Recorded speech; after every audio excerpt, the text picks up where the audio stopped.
Et bonjour à tous les amis, bienvenue dans ce nouvel épisode, nouvelle vidéo sur l'aménagement de Maggie l'ambulance. Ah, si vous saviez comme j'en ai ras-le-bol, J'ai perdu un peu la motivation, j'en ai marre en fait, j'en ai marre. Oh, pour un début de vidéo ça commence bien, hein, non? Ah non, j'ai toujours la pêche et quand même, faut relativiser les choses quand même. Mais juste que j'en ai marre de la situation. C'est très complexe actuellement. Très complexe. On avance bien sur Maggie. On a fait toutes les... bon, on n'a pas tout fini, mais on a commencé l'ossature. Donc pour mettre les parois, mettre l'isolation, la laine de chanvre. Et finaliser après les passages de câbles. Toutes les nuits, je cogite, pour savoir où est-ce qu'on va mettre les prises, qu'est-ce que l'on a réellement besoin, qu'est-ce qui n'est pas essentiel. Et puis en même temps, je vois le temps qui défile. On est aujourd'hui au mois d'août, on est le 6 août. Et c'est long, très long. Nat s'est fait hospitaliser, donc comme vous saviez, donc du coup on a passé une semaine, n'a pas travaillé du tout sur l'ambulance. Bon, Nat, elle peut pas. 4 mois de rééducation. 4 mois de rééducation, donc 15 jours à ne rien faire. Là, ça va faire, donc on est au 7e, 8e jour, ça fait une semaine maintenant. À partir de vendredi, elle a l'autorisation de pouvoir reconduire. Mais voilà, on va y aller crescendo, tout doucement. Sa santé est importante. Donc on va continuer tranquillement. Ouais, elle a l'autorisation de conduire à partir de vendredi. Voilà, mais bon. Donc j'essaie de faire les choses tout seul. Donc ça l'embête complètement. Elle aimerait venir m'aider, mais elle peut pas. Donc elle est frustrée. Et donc j'ai passé une semaine à l'aider comme je peux. C'est mon aidante normalement, c'est elle qui s'occupe de moi. Et si je veux qu'elle s'occupe de moi très longtemps, il faut que je la préserve et que je m'en occupe aussi. Donc c'est un partage, on fait les choses chacun de notre côté et comme on peut. Et du coup, une grosse remise en question se met en place. Je me demande si vraiment cet acharnement contre nous, est-ce que c'est pas fait volontairement? Je m'explique, je vais m'asseoir, les amis. Je m'assois et je vais vous expliquer un petit peu. Bon, je ne vais pas vous parler trop longtemps parce que vous allez encore dire que j'arrête pas de parler. Oh, vous allez encore dire que j'arrête pas de parler. Non, je m'explique. Il y a 2 ans de ça, 2 ans en arrière, en 2023, j'avais prévu et on avait organisé un voyage au Canada pour aller voir ma nièce qui venait d'accoucher. Et en même temps, je suis un amoureux inconditionnel de ce pays depuis l'âge de mes 20 ans. Donc ça remonte à beaucoup d'années en arrière. C'était en 1989, la première fois où je suis allé au Canada. Et depuis ce jour-là, j'ai toujours dit je finirai ma vie là-bas. Bon, sauf que la vie en a décidé autrement, et moi aussi d'ailleurs, hein, je suis le premier. Et j'ai failli bien mourir et ne pas pouvoir concrétiser mon rêve. Mais mon rêve n'est toujours pas concrétisé d'ailleurs. J'ai bien failli mourir, ça oui. Normalement, je devrais être mort. Mais bon. Et tout ça pour revenir sur ce voyage en 2023. Malheureusement, ma prothèse m'avait blessé. Impossible de marcher, impossible de me déplacer. Donc il a fallu reconstruire et refaire une nouvelle emboîture adaptée pour éviter des blessures. Sauf qu'avec les emboîtures provisoires, on n'a pas le droit de voyager, pas le droit de se déplacer. On ne peut pas faire grand-chose au final, parce que c'est une matière très fragile et qui est très cassante. Ce qui fait que j'ai fait une demande d'annulation et de remboursement de mes billets d'avion par le biais de l'assurance que j'avais souscrite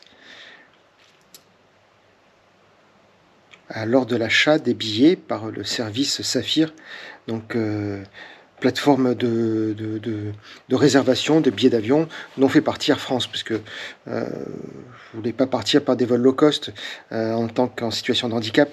C'est très complexe et je préfère avoir des personnes qui parlent bien français pour expliquer ma problématique. On n'est pas bilingue, on n'est pas trilingue, on est juste monolingue. On parle français et encore français de chez nous, quoi. Enfin, surtout pour moi. Et puis voilà, et puis du coup, l'assurance a refusé l'indemnisation, sous prétexte que la problématique était déjà connue lors de la souscription du contrat d'assurance. Donc il est évident que j'étais amputé avant d'avoir souscrit l'assurance. Mais ça a duré 6 mois.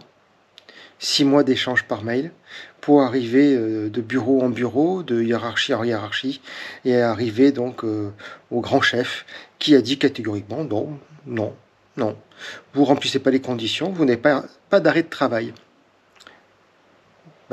Non, je partais en vacances, donc pourquoi un arrêt de travail? Je comprends pas. Et voilà, et on en est là sur ce litige. J'ai fait intervenir le médiateur de l'assurance. J'ai attendu 1 an, un peu plus d'1 an même, pour avoir un retour, qui m'a dit que si je fournissais pas l'arrêt de travail, il n'y avait rien. Et même en fournissant un arrêt de travail, l'assurance était pas obligée de m'indemniser.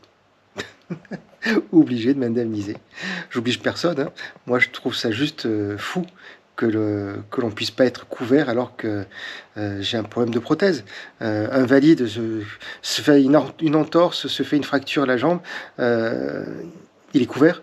Pourquoi est-ce qu'un amputé a un problème de prothèse, qui est quand même l'appareillage qui m'aide à marcher, hein, c'est mon aide technique, mais fonctionne pas, j'ai un problème et là je suis pas couvert. Donc pour moi c'est une discrimination tout simplement.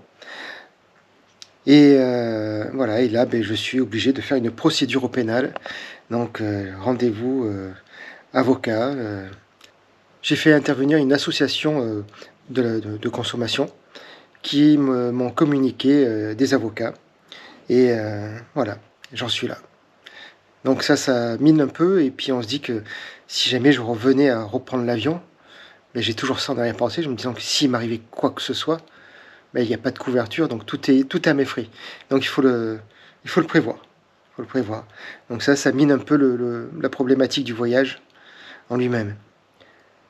Ensuite, je ne baisse pas les bras, je demande à voyager par mes propres moyens dans un véhicule adapté. Et pour ça, il nous faut le permis poids lourd.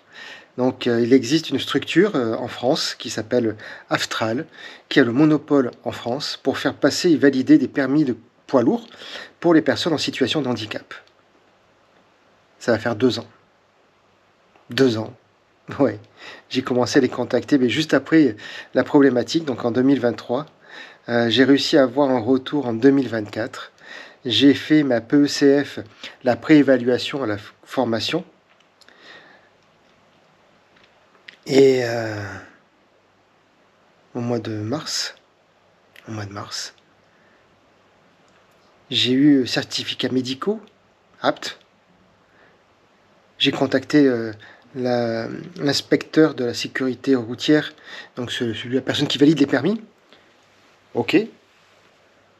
Puis silence radio de cette structure Aftral. Je la nomme parce que ça me gonfle maintenant. J'en ai un peu ras-le-bol. J'envoie des mails, pas de retour, rien du tout. Et j'ai reçu là une enquête de satisfaction, savoir si j'étais satisfait à la suite de mon PECF, de la tournure des éléments, et si aujourd'hui ma formation était... Ils sont malades. On vous met dans un placard, on vous oublie, et puis on vous demande si tout va bien.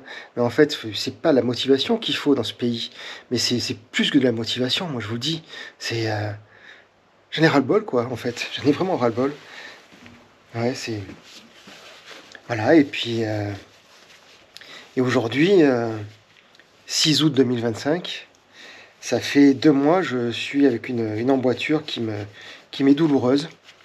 Il fait chaud, donc du coup j'ai le moignon qui aminci, transpiration. Donc je trouve des superfuges, je vais voir mon appareilleur et pour lui dire que peut-être qu'il faudra revoir pour faire l'emboîture. Et là il me dit ah ouais mais c'est peut-être trop tôt, il faudrait demander une ordonnance à ton médecin. Demander une ordonnance à mon médecin, ok. Et mais bon, je trouve pas motivé quoi. Ras-le-bol, j'en ai ras-le-bol. En fait, peut-être moi qui ressens ça parce que j'en ai ras-le-bol. Ouais, bref, vous aurez compris. Dans cette vidéo, c'est le début est un peu morose. Mais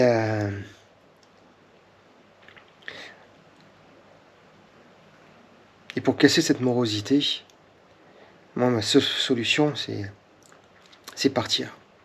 Alors quand j'étais à l'hôpital, ma seule façon de voyager, c'était au travers des vidéos YouTube de tous les voyageurs que je suis encore, moins souvent, mais je suis encore. Et aujourd'hui, je suis sur YouTube, on est sur YouTube. J'ai commencé tout seul et Nat m'a rejoint petit à petit dans cette aventure. Mais c'est compliqué, quoi, c'est compliqué. J'en ai marre de là, ici, de tourner en rond, d'être dans... Maggie, ça avance, mais compliqué pour moi. J'aurais le permis, on se poserait plus de questions. Donc là, c'est une grosse remise en question qui se met. Partir voyager, on est attendu au Canada, à Montréal, avec notre fille qui a décidé de partir travailler pour 2 ans. Donc on a l'occasion de pouvoir y aller, d'avoir pas un pied à terre, mais tout au moins d'avoir un but. Nat, l'avion, et elle, c'est fait 2, elle a peur de l'avion, et si elle peut reculer, y aller en marche arrière, c'est le mieux. Elle n'ira pas de... Là, bien sûr, il y a sa fille, elle est motivée à y aller, mais moi, c'est moi qui suis plus motivé. J'ai peur, tout simplement, j'ai peur. Peur de me blesser, peur de ne pas être pris en charge, peur d'être... me retrouver à devoir faire les choses par moi-même. Et puis financièrement, quoi, faut arriver à assumer tout ça. Et en même temps, on a Ulan.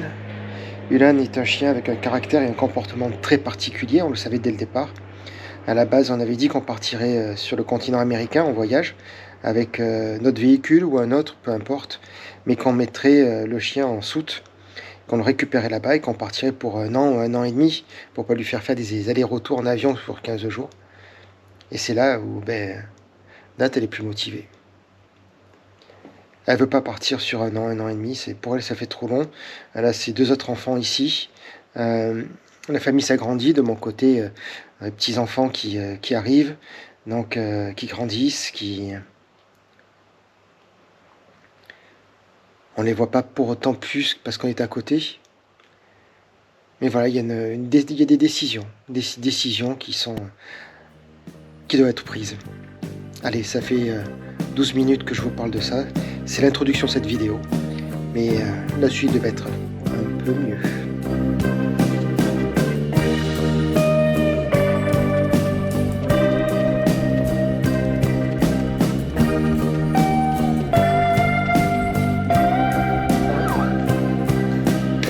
Face, on réserve. C'est face. Bon, on réserve. Un petit truc sympa, c'est la petite porte qui est juste là. Il a 88 000 maïs. Bah non. Au final, tu le sens pas. Ça t'inspire? Bah, moi, je dis oui, mais après, il n'y a pas que moi. Pas seul à décider. Ouais, mais c'est une grosse décision, quoi, parce qu'on sait pas. Ouais, pour avancer, pour avoir mieux ou pas mieux, on n'en sait rien. On prend un risque, mais... Ça peut être un joli projet.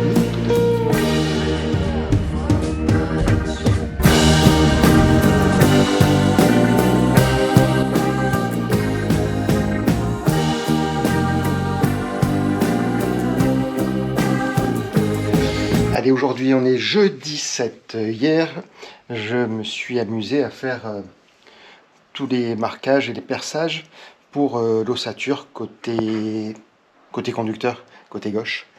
Et ça y est, j'ai pu avancer, j'ai traité à la ferreuse. Aujourd'hui, j'ai placé les rivets, les vissés, et puis on va continuer en haut.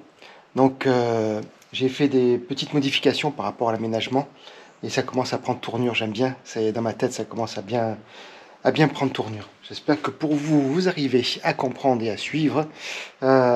Sinon, ben, ce sera la surprise pour la fin. Quand ça sera terminé, vous pourrez dire « Waouh, par où il est passé? Il est fou !» Nat en infirmière, elle a toujours ses pansements et ses points.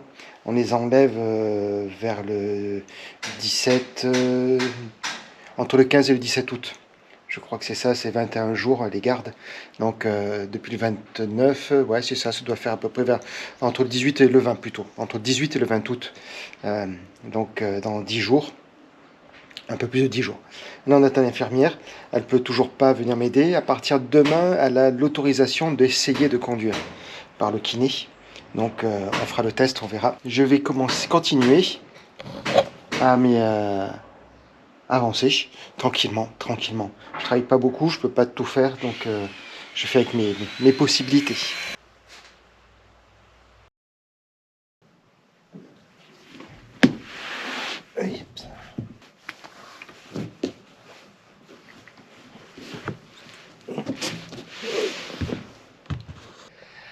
Bonjour à tous. On est toujours dans Maggie, toujours en avance. On a bien avancé là. Franchement, je suis content. Ça prend tournure. Commence à voir un peu, à visualiser un peu plus les éléments. C'est quand même beaucoup plus gratifiant que de démolir, retravailler, rénover, retraiter. La reconstruction, c'est quand même toujours beaucoup plus gratifiant. Ça demande un peu de réflexion, ça demande un peu de réflexion, tout simplement. Ça fait travailler le cerveau. Moi, j'ai mis mon crayon façon charcutier. J'ai pris le mètre, j'ai pris la visseuse. Et là, je vais consolider toutes les armatures, l'ossature positionnée. Je vous montre toute l'armature, l'ossature, pour pouvoir ensuite commencer à poser les parois, voilà, et surtout au sol, l'emplacement des meubles. Donc comme ça, on va mieux visualiser, on va voir, puis peut-être faire des modifications. On modifie au fur et à mesure de toute façon. Moi, c'est ce que j'aime dans ce côté créatif. C'est ce que j'aime dans ce côté créatif, c'est que on fait un pas et puis on avance. Et puis d'un seul coup, on s'aperçoit que tiens, non, ça est mieux comme ça. Ça sera plus pratique comme ça. Et c'est comme une fois que l'aménagement sera terminé, on va commencer à voyager avec. Enfin, voyager, oui, voyager. Et on va s'apercevoir que ça, ben non, c'est pas fonctionnel. Donc quand on rentrera à la maison, ben, on démontera et on refera, etc. Jusqu'à ce qu'on aboutisse à quelque chose qui nous corresponde bien. En fait, c'est un peu comme la vie. Hein. La vie, elle se construit tout doucement, tranquillement, par expérience, avec l'aventure. Donc, bon, on continue. Allez, c'est parti. Mission de ce matin. On est... mission de ce matin. Je sais plus quelle date on est. Je sais que c'est un dimanche. C'est un dimanche. Et on doit être le 10, je pense, le 10 août. Ça serait pas ma fête, ça.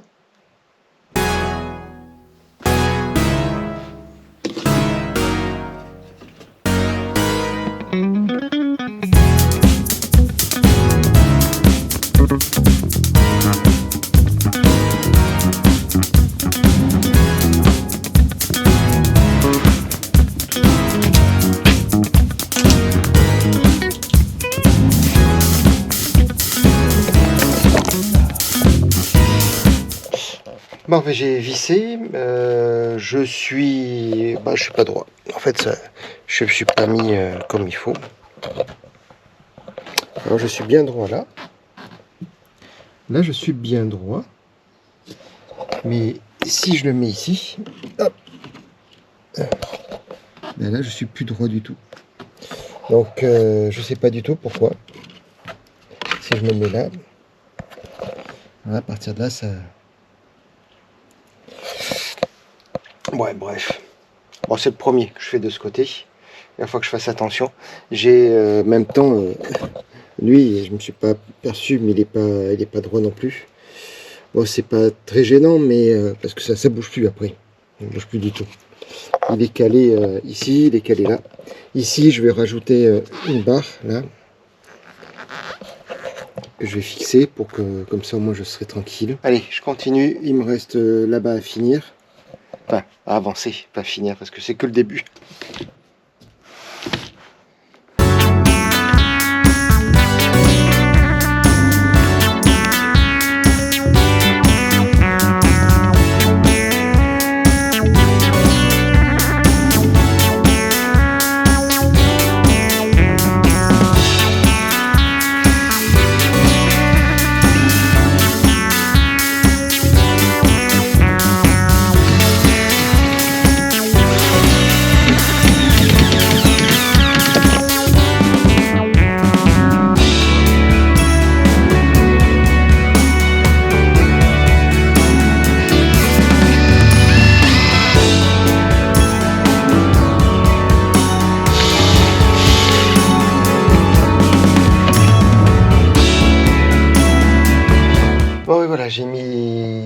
les vis.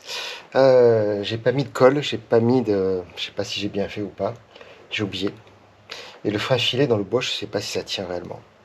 Donc, bon, il faudra espérer que ça vibre pas trop et que ça se défasse pas.